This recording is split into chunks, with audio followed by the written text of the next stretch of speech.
Oil pulling அது எப்படி பண்ணுறது? காலையில் எழுந்ததும் எதுவும் சாப்பிடாமல் இதயம் வளத்தை வாயில ஊத்தி நல்லா கொப்பளிக்கணும், அப்புறம் அதை துப்பிடணும். இதுதான் ஆயில் புல்லிங்.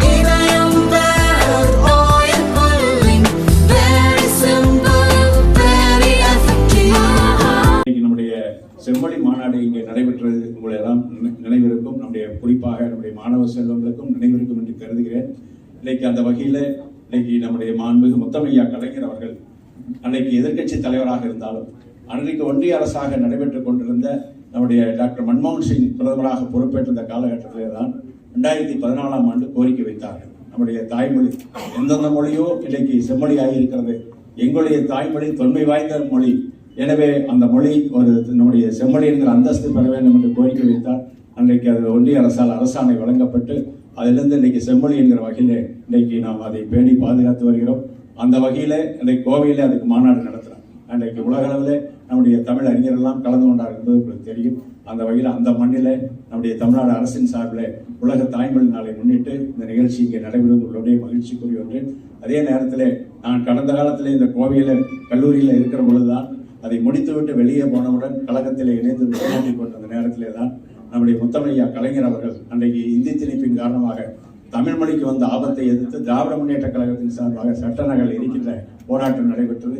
அதிலே தான் அன்றைக்கு வானளாவிய அதிகாரத்தை பயன்படுத்தி அன்றைக்கு நம்முடைய சட்டமன்றத்திலே தலைவராக இருந்தவர் கூட நம்முடைய மாண்புமிகு பேராசிரியர் நினைவுவாளர் பேராசிரியர்கள் கோவை மண்ணை சேர்ந்த மரியாதைக்குரிய கோவை ராமநாதன் அவர்களை போன்றவர்கள் எல்லாம் சட்டமன்ற உறுப்பினர் பரப்பிலிருந்து கூட நீக்கினார்கள். அந்த காலகட்டத்தில் அந்த சட்ட எரிப்பு நடைபெற்று அந்த கோவை மத்திய சிறையில் நானும் 45 நாள் சிறையில் அடைக்கப்பட்டவர் என்ற முறையில் உங்கள் முன்னாள் மகிழ்ச்சியோடு நான் கொண்டு வந்திருக்கிறேன். அந்த வகையில் அந்த துறையை நம்முடைய மாண்புமிகு முதலமைச்சர் அவர்கள் வழங்கியிருக்கிறார்கள். அதற்கும் அவருக்கும் நம்முடைய மாண்புமிகு துணை முதலமைச்சர் அவர்களுக்கும் என்னுடைய தொகுதி மக்களுக்கு இந்த நேரத்தில் இந்த நிகழ்ச்சியின் மூலமாக இந்த அரிய வாய்ப்பு கிடைத்ததை நன்றியை தெரிவித்துக் கொள்வதோடு இன்றைக்கு இந்த சிறப்பான நம்முடைய நிகழ்ச்சி இது இன்றைக்கு நிகழ்ச்சியை நாங்கள் தொடர்ந்து பேசிக் கொண்டிருப்பதை விட நம்முடைய பாட்டாளர்கள் பட்டிமன்றம்லாம் நடைபெற வேண்டும். அந்த வகையில் இந்த நிகழ்ச்சி சிறப்பாக அமைவதற்கு ஒத்துழைத்த அத்தனை பேருக்கும் துறையின் சார்பில் என்னுடைய நன்றியை நான் தெரிவித்துக் கொள்ள கடமைப்பட்டிருக்கின்றேன். அந்த வகையில் நம்முடைய தாய்மொழி இன்னைக்கு நம்முடைய முத்தமையா கலைஞர் அவர்கள், பேரறிஞர் அண்ணா அவர்கள், முத்தமையா கலைஞர் அவர்கள் எந்தெந்த வகையில் இதையெல்லாம் இன்னைக்கு நாம் பாதுகாக்க வேண்டும் என்று நினைத்தார்களோ அந்த வகையிலே தான் நம்முடைய மாண்புமிகு முதலமைச்சர் அவர்கள் பல்வேறு வழியில இதற்காக இந்த துறை சிறப்பாக செயல்படும். துறை சிறப்பாக செயல்படும் என்று சொன்னால் அங்கே நம்முடைய மொழி இன்றைக்கு அழியாமல் பாதுகாக்க வேண்டும். முதல்ல ஏன்னு சொன்னால் இன்றைக்கு மாற்று மொழியினுடைய ஆதிக்கங்கள் இன்றைக்கு பெயர் பலகைகளை கூட பார்க்கிறோம் வணிக வளாகங்களில். இன்றைக்கு தமிழை விட மற்ற மொழிகள் குறிப்பாக ஆங்கிலம் போன்ற மொழிகள் இன்றைக்கு ஆதிக்கம் செலுத்திக் கொண்டது. இதில் வேற இன்றைக்கு இருக்கக்கூடிய ஒன்றிய அரசு 3வது மொழியும் திணிப்பதற்கு இன்றைக்கு துணித்துக் கொண்டிருக்கிற சூழ்நிலையில மீண்டும் ஒரு தமிழ் போராட்டம், நம்முடைய மொழிக்கான ஒரு போராட்டம். ஏன்னு சொன்னால் மொழிக்காக ஒரு போராட்டம், தன்னுடைய இன்னுயிரை மாய்ந்த மண் என்று சொன்னால் நம்முடைய தமிழ்நாடு என்பதை நாம் பெருமையோடு சொல்லலாம். அந்த அளவுக்கு கீழப்படும் சின்னசாமியாக இருந்தாலும் சரி, நம்முடைய இன்னைக்கு தாளமுத்து போன்றவர்களாக இருந்தாலும் சரி, திரு நடராஜன் போன்றவர்களாக இருந்தாலும் சரி, அன்றைக்கெல்லாம் தன்னுடைய இன்னுயிரை மாய்த்துக் கொண்டார்கள்.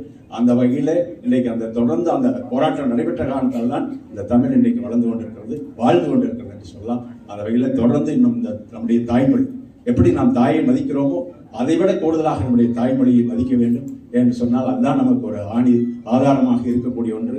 எனவே அந்த வகையில் அந்த தாய்மொழியை பாதுகாப்போம், அதை வணங்குவோம், அதை போற்றுவோம். தொடர்ந்து சிறப்பாக அந்த மொழியை நாம் பாதுகாக்கின்ற வகையில் நாம் எல்லாம் அதற்கு பயன்பட வேண்டும் என்று சொல்லி எதிர்காலத்தில் என்னென்னு சொன்னால் இருக்கக்கூடியவர்கள், எதிரே இருக்கக்கூடியவர்கள் அதிகமாக இளைஞர்கள், இளம் பெண்கள் நம்முடைய திருமணத்தின் நிகழ்ச்சிக்கு பிறகு நம்முடைய குடும்பத்தை நடத்துகின்ற பொழுது நாம் பெறக்கூடிய குழந்தைகளுக்கெல்லாம் தமிழ் பெயரை வைப்போம், தமிழை போற்றுவோம் என்று சொல்லி இந்த சிறப்பான நிகழ்ச்சியில கலந்து கொண்டு உங்களை எல்லாம் சந்தித்ததில் மகிழ்ச்சி அடைந்து வாய்ப்பை உருவாக்கி தந்த மாண்புமிகு முதலமைச்சர்களுக்கு மீண்டும் ஒரு நன்றியை தெரிவித்து வாய்ப்புக்கு நன்றி கூறி நிறைவேறுகிறேன். நன்றி.